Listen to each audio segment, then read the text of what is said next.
জাহাঙ্গীর খান, তিনি তৃণমূল কংগ্রেস দল করে, যারা কাইজারের অফিস ভাঙচুর করেছে তারাও তৃণমূল কংগ্রেস দল। আমি কি বললাম, স্বার্থের যখন ব্যাপার এসে যাবে, অর্থের যখন ব্যাপার এসে যাবে, সাধারণ মানুষ উজ্জ্ব থেকে যাবে, পার্টির আদর্শ উজ্জ্ব থেকে যাবে। কারণ তখন ওইগুলার মেন ফ্যাক্টর না, তখন আমার ইনকামটা কিভাবে আমি করব, আমার স্বার্থটা কিভাবে চরিত্রার্থ করব, তার জন্য সঙ্গে যে আছে সে যদি বিরোধী তাকে মেরে দিতেও পারে। তার ঘটনা ইতিপূর্বে ঘটেছে ভাঙড়ে রাজ্জাক মার্ডার, বুঝতেই পারছো।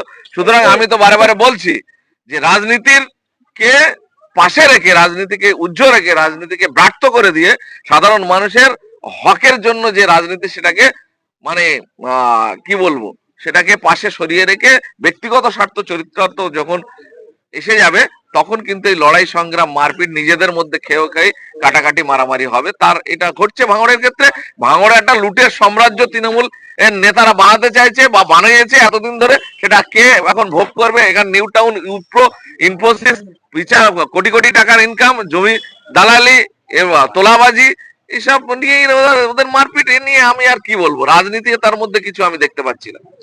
জাহাঙ্গীর খানকে দায়িত্ব দেওয়ার পরে কিছু মানুষ বলছেন যে তৃণমূল কংগ্রেস দলটি কার্যত দুষ্কৃতীদের হাতে রূপান্তর করে দিচ্ছেন মাননীয় এবং মাননীয়া নিজে বলেছিলেন আমি গুন্ডা নিয়ন্ত্রণ করি, গুন্ডা দমন করে। এই ভাষাটা social media, print media, electronic media সব জায়গাতে আছে, খুঁজে দেখবেন।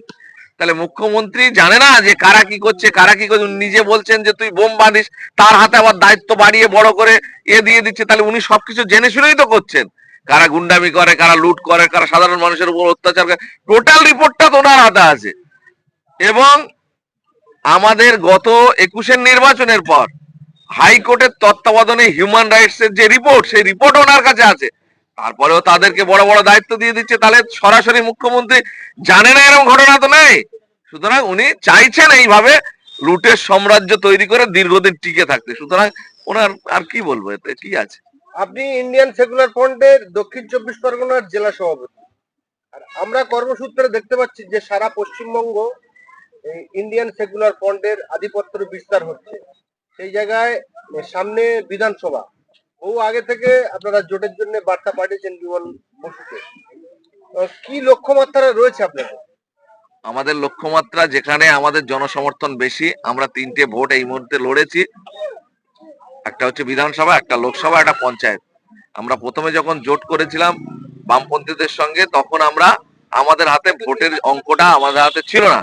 কারণ আমরা নতুন দল, আমরা কোথায় কিরকম মানুষের সমর্থন পাবো সেটা আমাদের কাছে খাতা কলমে ছিল না। এখন আমাদের কাছে খাতা কলমে অঙ্ক আছে, মানুষের সমর্থন আমরা কোথায় কিভাবে পেয়েছি, সেখানে আমাদের সমর্থন যেখানে বেশি আছে, আমরা এই জোটের মধ্যে দাবি করব সেই জায়গাগুলো আমাদের কাছে দেওয়ার জন্য। জাহাঙ্গীর খান দায়িত্ব পাওয়ার পর তাহলে কি কাইজার আহমেদ এবং আরাবুল ইসলাম, তারা কি ওনাদের হাত ধরে কি ভাঙড়ে আবার কি রাজনীতিতে আসবে?